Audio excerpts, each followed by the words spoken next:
Ciao!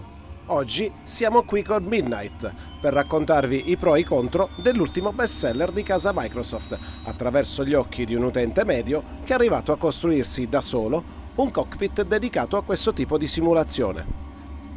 Vi faremo fare un giro nella sua cabina di pilotaggio, prima con Flight Simulator X e poi con Flight Simulator 2020, per vedere insieme quale sarà l'impatto del nuovo simulatore sul nostro PC.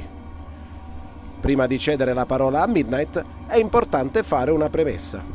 Tutte le ultime versioni di Microsoft Flight Simulator sono state pensate per girare anche su PC di medie prestazioni. Sono poi vari software di terze parti come scenari o aerei aggiuntivi, il numero di periferiche utilizzate e la risoluzione del monitor a far aumentare la richiesta di potenza di calcolo per eseguire tutto fluidamente con il massimo dettaglio. Quello che stiamo eseguendo in questo momento è Flight Simulator X, famoso, oltre che per longevità, per l'ansia da prestazioni capace di generare in qualunque utente avanzato nel momento di acquistare un nuovo PC. Chissà se con Flight Simulator 2020 le cose saranno ancora così.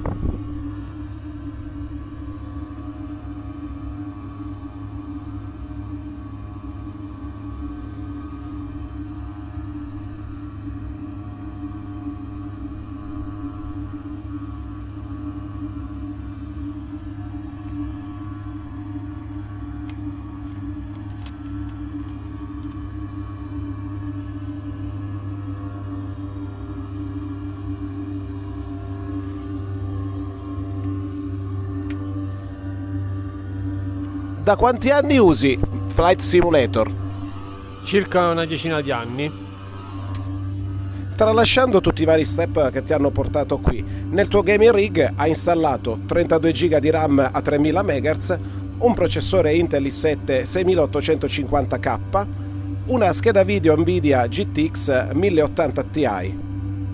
In questo momento e con questa configurazione stiamo volando su uno schermo da 49 pollici con risoluzione di 3840x1080p a 40 fps. Ci potresti spiegare liberamente cosa sono gli strumenti che stiamo guardando e come li hai riprodotti?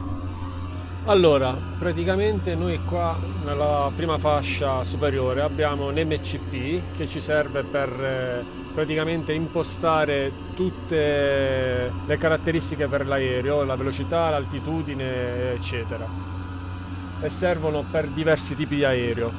Poi passando alla parte di sotto abbiamo l'MFD e PFD, che sono dei quadranti che ti permettono praticamente di visualizzare la posizione, la velocità e l'altitudine dell'aereo.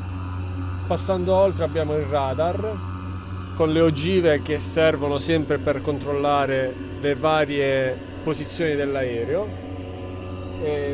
Continuando sulla destra praticamente troviamo le manette, il pannello radio, FMC e GPS, che servono praticamente per i vari tipi di aereo. Nelle manette troviamo praticamente il passo dell'elica, flap, potenza di carico e via discorrendo. L'FMC che serve per gli aerei di professionali come 737 PMDG e Aerosoft, e il pannello radio che ci permette di viaggiare in radiofrequenza. Quindi potremmo dire che per la tua esperienza e nonostante tutti questi accessori il tuo PC sia in grado di far girare tutto in maniera accettabile? Diciamo di sì, ci sono alcune configurazioni da fare, però bisogna mettere degli hardware abbastanza consistenti a livello di prestazioni, perché il programma è vecchio, come abbiamo ben detto, al contrario dell'MFS 2020 che è nuovo e totalmente più gestibile e performante.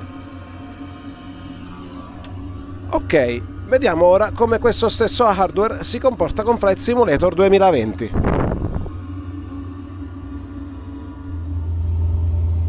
Abilitando la modalità sviluppatore nel menu principale è possibile visualizzare il frame rate in tempo reale, volando praticamente con lo stesso PC di prima, possiamo vedere come Flight Simulator 2020 riesca a sfruttare meglio del suo predecessore il gaming rig di Midnight, facendo segnare a dettagli ultra oltre 40 fps con 10 GB di memoria RAM utilizzata e mettendo nelle mani di chi lo acquisterà un prodotto in linea con la concorrenza, certamente sotto il punto di vista dei requisiti hardware, e non obbligandoci ad un possibile upgrade almeno per il momento.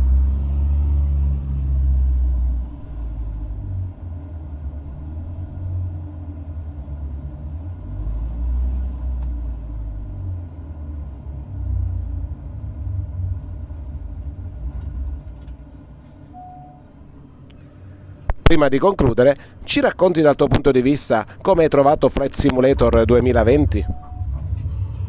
Allora, a livello di grafica è secondo me il miglior simulatore che abbiano mai fatto in commercio. Non c'è simulatore che ha grafica come questo simulatore che è uscito quest'anno, e a livello di realismo idem, perché praticamente è molto realistico sotto tutti i punti di vista, però ancora giustamente molto presto perché ci sono molte cose che ancora devono uscire come add-on e software vari che servono per far volare, diciamo come avete visto nel video precedente, dell'FSX, quindi è ancora un pochino presto, però secondo me aspettando qualche periodo di tempo il risultato sarà uno dei migliori risultati a livello di simulazione.